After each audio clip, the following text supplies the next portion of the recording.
Let's solve this homogeneous differential equation here, and as claimed, we are now sure that the roots here are actually distinct and real.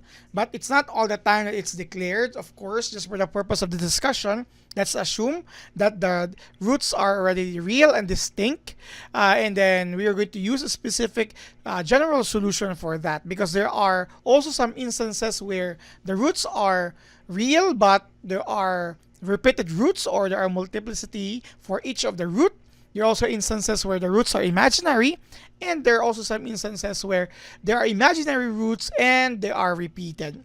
This time we are to verify if it's really if the roots really of the auxiliary equation of this given equation here are distinct and real. Of course, our equation is described in this manner. So let's start with transforming it into an equation with a differential operator d. Take note, we used here y. That would be our dependent variable here, and that would be the variable we're going to solve later or show a solution in terms of other variable. Okay. Now, the equation using differential operator would be in this manner. You have d cubed minus 4d squared plus d plus 6, that's times y, your dependent variable, equal to 0. Then from here, let's come up with our auxiliary equation, f of m equal to 0.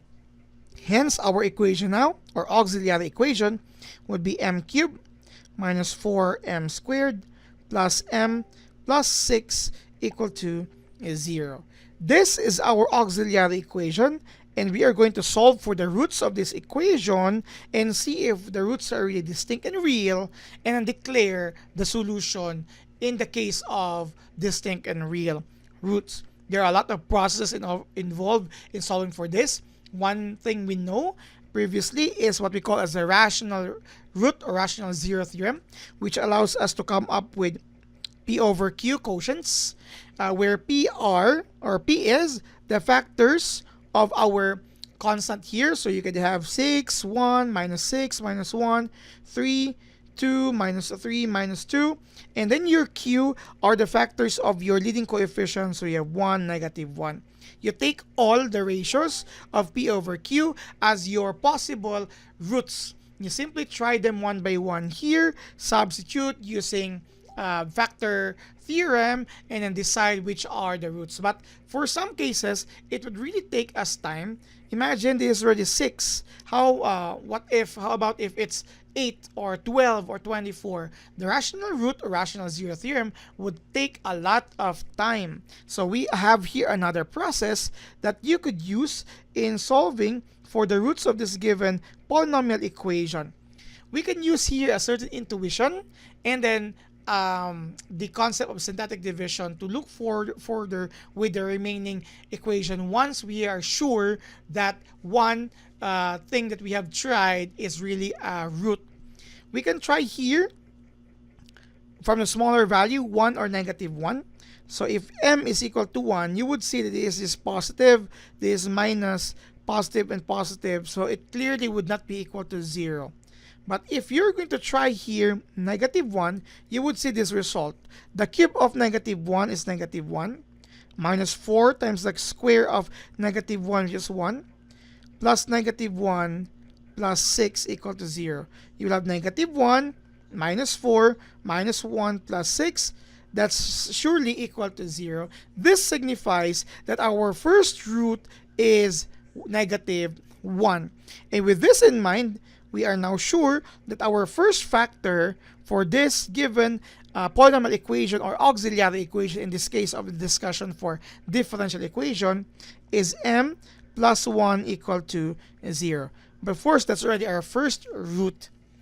We are going to use this first root to trim this further into another form using synthetic division. Of course, that's 1, minus 4, 1, and 6. And you have here minus 1 as your C. Select division. Please review that process. Bring down. 1 times negative 1 is negative 1. You add them up. Negative 5. Times negative 1, that's positive 5. 1 plus 5 is 6. 6 times negative 1 is minus 6. 6 minus 6 is 0. You would know this is really correct. Aside from the thing that you used earlier by substitution, you would know this is correct when your remainder after synthetic division is 0. This tells us that this factor completely divides the auxiliary equation. And with that, we have now the new equation from this as m squared minus 5m plus 6 equal to 0. Now, this is now a quadratic equation, so you can of course use the quadratic formula in solving for the roots, or simply use factoring if you would like to. Let's just use factoring so that we could pair it with the first factor earlier. The factor of this, if you were able to remember AC method, that's 1 times 6, that's A and C. The result is 6. Factors of 6 when added will result to our middle coefficient minus 5. Okay, there are a lot of factors as mentioned earlier, 6, 1, negative 6, negative 1, 3, 2, but here you will have negative 3 and negative 2. Because negative 3 plus negative 2 is negative 5, and negative 3 times negative 2 is equal to positive 6. Hence, the factors of this quadratic equation is m minus 3 and m minus 2. Okay, so with all of this 3 now, the factors of our auxiliary equation earlier would be m plus 1, m minus 3, m minus 2 equal to 0. Since we're already sure of the first root, let's just simply re-illustrate that using a zero factor property. You have m plus 1 equals 0. Your first root is negative 1. Next, m minus 3 is equal to 0. Your second root is actually positive 3. And m minus 2 equal to 0, your third root is actually 2. Now, of course, these two could be interchanged because it depends on which factors you written first, but this is commutative because they are under multiplication, hence you can simply interchange the roots. Even interchange this if you would like to, if you have tried starting with 2 here and not negative 1.